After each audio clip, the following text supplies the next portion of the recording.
Haleluya. Puji Tuhan. Selamat pagi, para pemirsa yang dikasihi oleh Tuhan. Kita bertemu lagi dalam acara Renungan Pagi.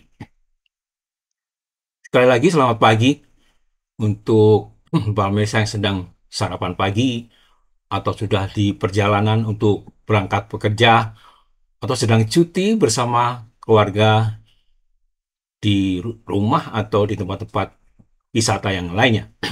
Puji Tuhan. Tetapi sebelum mengikuti acara renungan pada pagi hari ini, kita akan berdoa bersama-sama.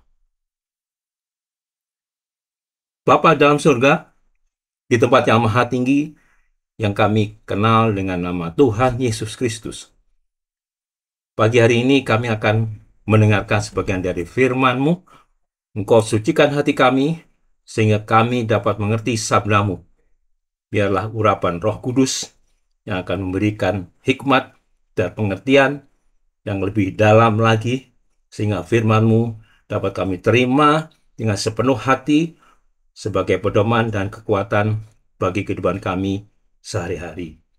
Kami akan mendengar firman-Mu hanya di dalam nama Tuhan Yesus Kristus. Haleluya. Amin. Judul atau topik renungan kali ini adalah Kemurahan Hati Menunjukkan Kasih. Kemurahan hati menunjukkan kasih. Ayat pokok terdapat di dalam 1 Korintus pasal 13 ayat 4. 1 Korintus pasal 13 ayat 4. Saya bacakan. Kasih itu sabar. Kasih itu murah hati. Ia tidak cemburu. Ia tidak memegahkan diri dan tidak sombong. Murah hati artinya suka memberi, tidak pelit, penyayang, dan pengasih, suka menolong, dan baik hati. Kemurahan hati adalah perbuatan yang menyenangkan hati Tuhan. Perbuatan murah hati ternyata memberi keuntungan yang sangat besar bagi orang yang melakukannya. Dua orang ahli sosiologi, yaitu Christian Smith dan Hilary Davidson dari University of Notre Dame, Amerika Serikat, menuliskan dalam salah satu buku mereka bahwa kemurahan hati akan berdampak positif pada kebahagiaan, kesehatan, dan tujuan hidup dari orang yang melakukannya. Dan orang yang murah hati akan menerima kembali apa yang mereka berikan. Melepaskan sebagian yang kita miliki akan membuat hidup kita berbuah. Para pemirsa, kemurahan hati tidak hanya mengenai uang atau harta benda, tetapi juga dalam bentuk hal yang banyak lain-lainnya. Seperti memberi penghiburan pada saat ada kedukaan, memberi pujian pada orang yang berhasil dalam pekerjaan atau studinya, memberi pengampunan pada orang yang bersalah, sehingga bisa membuat orang sadar akan kesalahannya dan berubah menjadi orang yang lebih baik.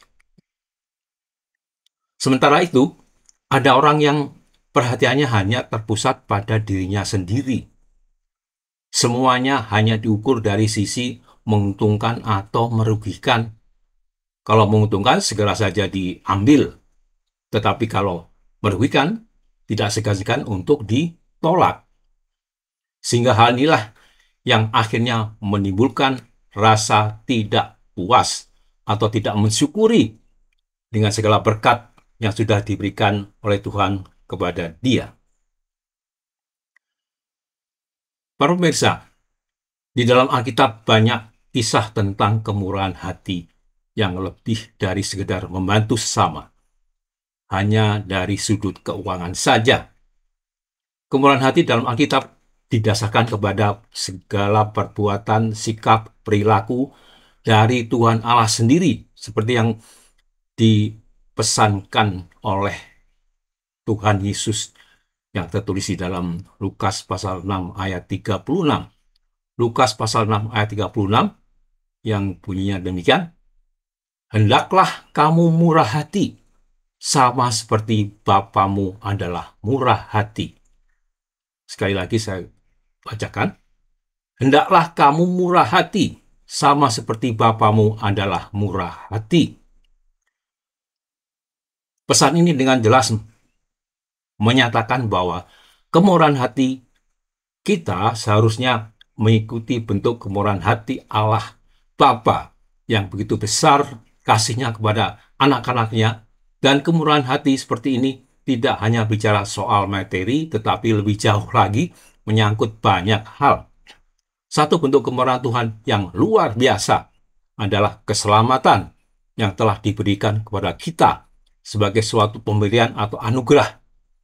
Yesus sebagai anak Allah yang menanggung dosa kita, menebus dosa kita, dan melayakkan kita yang seharusnya tidak layak untuk bisa menerima anugerah sebesar itu. Pagi hari ini, firman Tuhan mengingatkan kepada kita semua untuk menjadi pribadi yang murah hati. Jadikanlah murah hati sebagai gaya hidup kita. Percayalah bahwa saat kita melakukan hal tersebut, hidup kita akan dipenuhi dengan ucapan syukur kepada Tuhan, dan akan ada sukacita dan kebahagiaan yang berlimpah di dalam kehidupan kita. Jadi, dapat kita katakan bahwa kemurahan hati yang tulus, yang keluar dari hati yang penuh dengan kasih dan ucapan syukur, itu adalah berkat daripada Tuhan sendiri. Hanya orang yang menyadari berkat kemurahan Tuhan dalam hidupnya dapat bertindak murah hati kepada sesamanya. Para pemirsa, sebagai penutup, untuk dapat kita renungkan bersama pagi hari ini. Pertama, apa ada sesuatu hal yang menghalangi kita untuk menjadi pribadi yang murah hati? Kedua, apakah kita sudah bermurah hati kepada semua orang tanpa membeda-bedakan satu dengan yang lain? Kita akan berdoa untuk menutup perjumpaan pagi hari ini. Allah Bapa, Allah Anak, dan Allah Roh Kudus yang kami sebut dengan nama Tuhan Yesus Kristus, kami bersyukur karena kami telah selesai mendengar sebagian dari firman-Mu dengan baik, dan sesuai dengan isi dari firman yang telah kami dengar, kami mohon ajarlah kami agar dapat bersikap murah hati kepada semua orang. Kami percaya jika kami bermurah hati, bukan hanya menyenangkan hati-Mu, tapi juga membawa kebaikan bagi kami sendiri. Kami mohon biarlah Roh Kudus sendiri yang akan memberi pengertian dan membimbing kami dalam menjalani kehidupan dengan pribadi yang murah hati.